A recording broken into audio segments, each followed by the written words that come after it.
আজকে বোনের হলুদ ছোঁয়া অনুষ্ঠান, এটা আমাদের গ্রামের বাড়িতেই হচ্ছিল। সব ভাই বোনেরা উড়াধুরা ডান্স দেখছিলাম, অনেক বেশি আনন্দ করছিলাম। যে ছোট বোনের বিয়ে আর একটু ডান্স হবে না তাই কখনো হয়? বড় ভাই এবং বড় বোন তো চলে এসেছিল, অনেক বেশি ভালো লাগছিল পরিবারের সকলে একসাথে মিলে। আসসালামু আলাইকুম, কি অবস্থা সবার? আমার গ্রামের বাড়িতে ছোট বোনের বিয়ে লেগে গেছিল। সকাল থেকে সব কাজকর্ম শুরু হয়ে গেছিল, এত বেশি ব্যস্ত ছিলাম যেহেতু সকলের আদরের ছোট বোন, বাড়ির সকলের অনেক দায়িত্ব।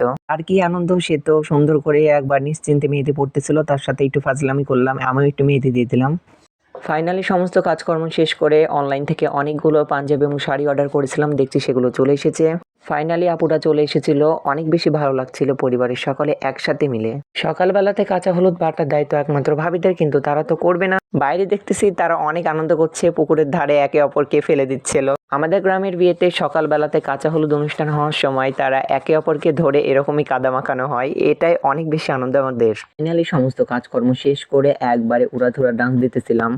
মাত্র ছোট বোনের বিয়ে বলে কথা, আর উড়াধুরা ডান্স হবে না তাই কখনো হয়? এর ভাবিগুলো তো খালি চেয়ে চেয়ে দেখবে, তাদের বলে ডান্স দিতে মন যায় না, খালি আমাদের দুই ভাই বোনকেই পাই। গ্রামের পরিবেশে বিয়ের আমেজে মেতে উঠলে অনেক বেশি মজা হয়। ভালো থাকবে, সুস্থ থাকবে বন্ধুরা, আল্লাহ হাফেজ।